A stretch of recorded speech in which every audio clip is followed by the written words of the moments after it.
Right, so this is our inside warehouse. This is what's called the cash and carry. Basically all we have in here is most of our textile, smaller runs and footwear. Again, our smaller runs, which will be upstairs, but we'll start off with the clothing. So downstairs is all located as A. So we've set it out so it's like a snake-like pattern. So we've got A1, and then the different levels will be A1A, as you can see there, A1B, A1C, D, and then E on the bottom. And as you're going along, you'd have A2, A3, A4, and then you'd work it round like a snake. So we'll send you over the actual dimensions of the racking. All of this should be the same size, going by what the proposal was. So, I mean, we have a lot of clothing down here. I think it goes up to about 200, A200, and in that's, you know, 5 of each bay, including the top shelves of some of them. But we'll give you a little walk around. Right, so we normally put all of our, as I said with the clothing, all of our clothing inside. So when pallets come in, we normally split it up into footwear and clothing. Most of the textile comes in here and gets located in a bin. Each bin doesn't have a barcode. The bay does, so A50B has a bin, whereas each of these just have their product codes on the outside of the boxes, like so.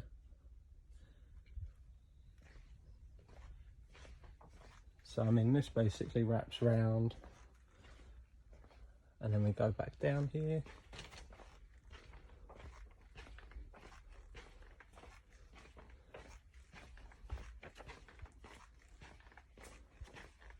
And this goes down, I think it's 7 aisles. So this is sort of like a divide bit, and then you've got another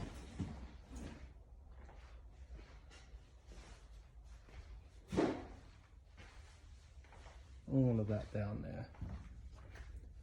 And again, this is only textile, hats, socks, t-shirts, any of that. So also on the ground floor we have our 2 packing stations. So the smaller one that we use when we're a little bit busier is this little room in here. It's got computers set up in here. You've got a zebra printer. I think there's enough little storage cubby hole. We only really use this on a Monday. However, at the minute, due to the influx in orders, we seem to be using it quite a lot more. We do aim to have another 2 stations set up in the near future. So again, this is the bigger bagging room. So all the cages in here, sort it out, and then we've got the roller shutter here. So at our times, we would just have all of our cages lined up here for the couriers to come collect. Out here we've got another, this is our little loading bay. I like to keep sort of any decent cardboard or some of that overstock, so that's going to be an FBA order, so we'll just chuck it up there for the minute. And then clothing to be processed, wrote down, scanned in, will all go here, and then the workers will deconstruct the pallets, organise it into styles, and then get it all sorted out. And then that's probably it. There's our forklift bay up there. So if we've got, you know, a lot of stuff we need to bring up or bring down, we can always use that. Right, moving on to the upstairs. So upstairs is purely footwear. We try to keep lines of 36 of under inside here, just so that the warehouse doesn't get cluttered up. And it has the same sort of snake-like pattern as downstairs. So we start off with A1, and then it moves all the way along, and then loops back round.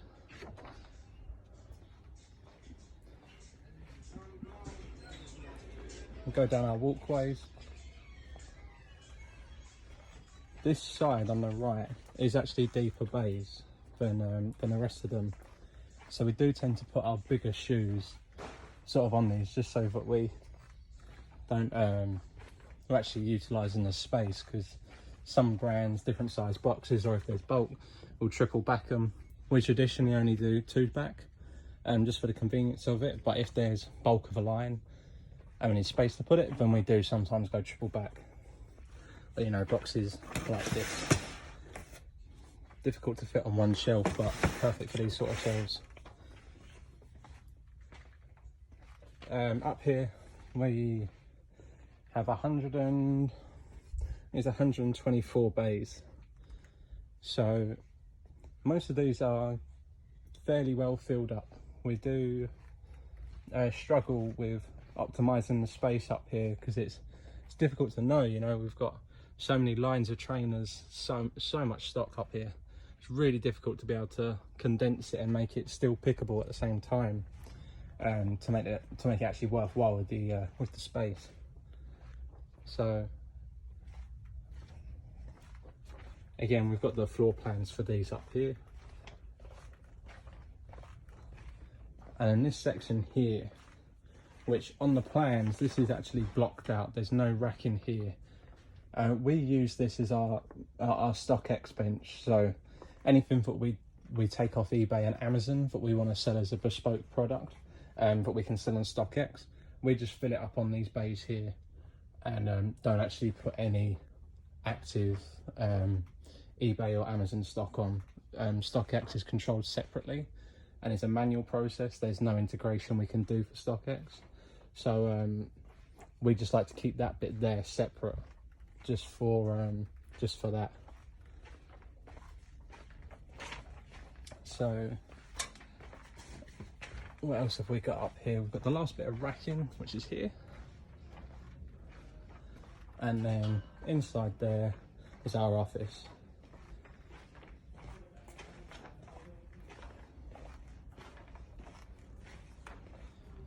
This is the loading bay from the other side. This is the upstairs bit, and this is all stock that needs to be listed and gone through. So there's still a fair decent chunk of space up here. It's probably about 6 UK pallets of space up here for that. And then you've got the toilets area there. Alright, so what else have we got? Done packing stations. Right, we've just got the warehouse left.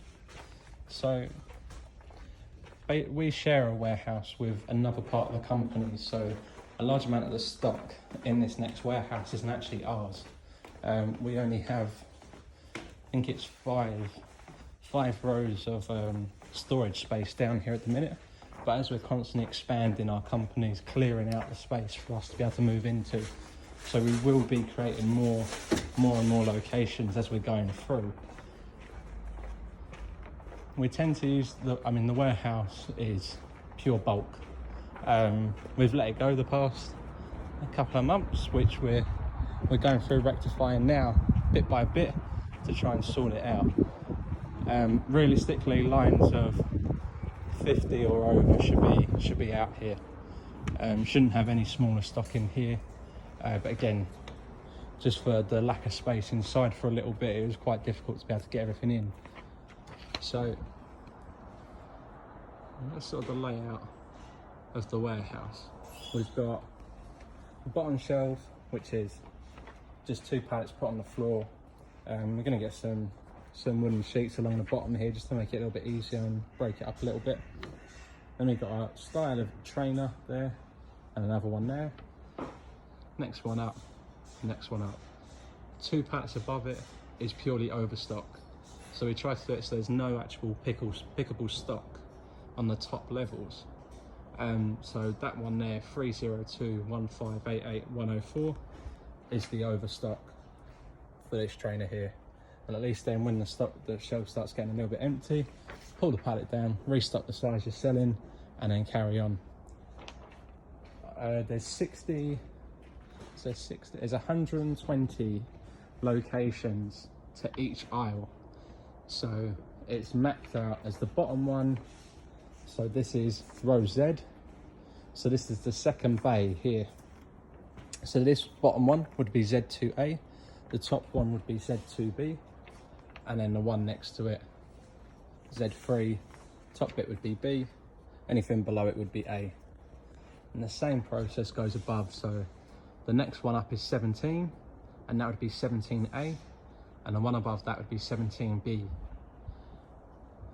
Up another one, the pallets, so that would be Z31, the left hand pallet would be Z31A, the right hand pallet would be Z31B, and the same goes for all of the overstock pallets up there. Each pallet has its own separate pallet location, just to make it a little bit easier and not have to break down two pallets unnecessarily if you already know which one it's on. So this goes on, we've got Z, we've got Y, we've got X, we've got W, and we've got V. We've only had these for the past couple of weeks. This is something that we've already started moving into with bulk stock. We're starting to get much larger quantities, 400 or 500 orders of quantity of a style. But as you can see, we've got quite a lot of pallets in the way at the minute. This would be just our temporary storage location for the pallets until everybody gets around to it, and then they can move on to actually writing the stock down, locating it, putting it away. So at the minute, that's our 5 aisles that we have.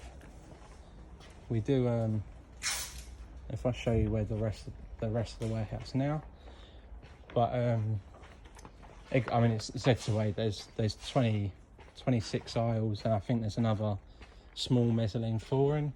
It's something that we potentially have the thinking of doing over time, is invest in a mezzanine flooring, because as you can see, like, because it's so high, because the racking's so high, it doesn't make it really efficient to be able to have everything like up there. If we had a mezzanine floor, you know, 2-tier, easy picks for both levels, rather than having to use the forklift constantly.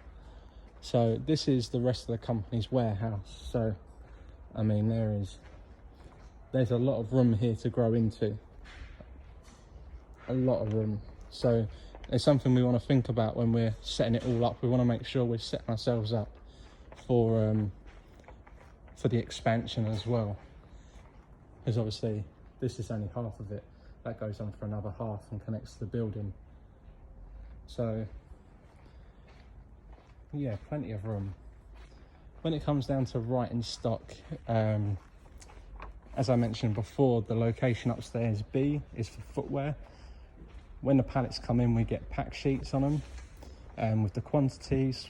Sometimes they're incorrect from who we're getting supplied from, so every bit of stock is double checked. Oh, we've got a pack sheet here.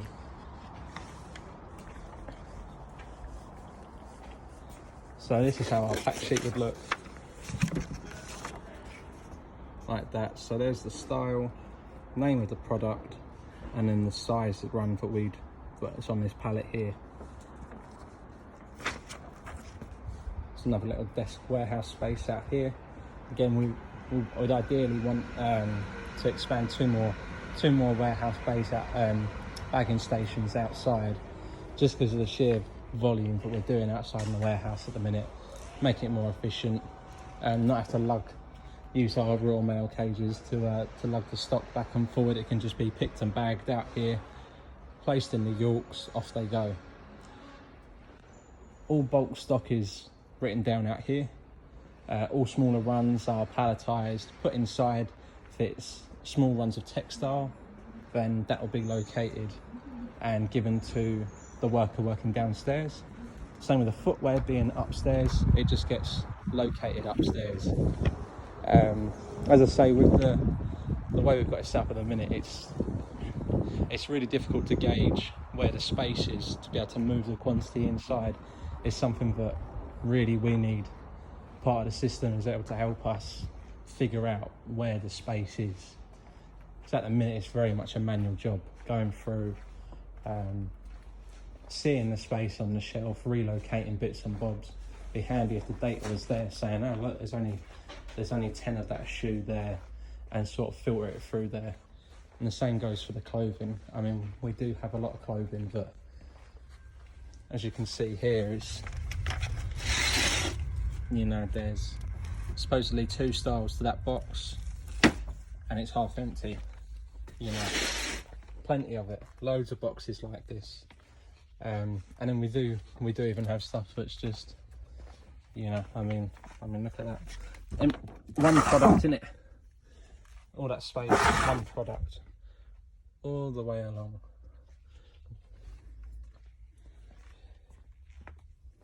I'm going to try and make it as easy as possible to pick, and reduce the errors of pick. At the minute we're having too much. I mean, at the minute we're actually doing it manually because our current provider, Cloud Commerce Pro servers, can't actually handle the volume that we're putting through, and it's taken about 2 minutes to process the label. So we're actually bulk printing off the invoices with integrated labels at 8 o'clock in the morning, doing another rerun of them at 2 p.m. just for the prime orders. But you know, with that, it's completely down to manual picking. There's no barcode double check. It is whatever is on that pick sheet is what is being sent out, and whoever's bagging it out has to make sure that that's correct. Obviously, with the amount we're doing, you know, there's more of a rush to get it done. You know, when rush is introduced, human error comes into it. So we really need to eliminate these no stocks and just try and keep our stock levels as accurate as possible. As soon as one product goes out wrong, it's all wrong from there on. So if there's any other information you need, or if there's anything else you need videoed, just give us a shout and we'll get it sorted for you. Thanks.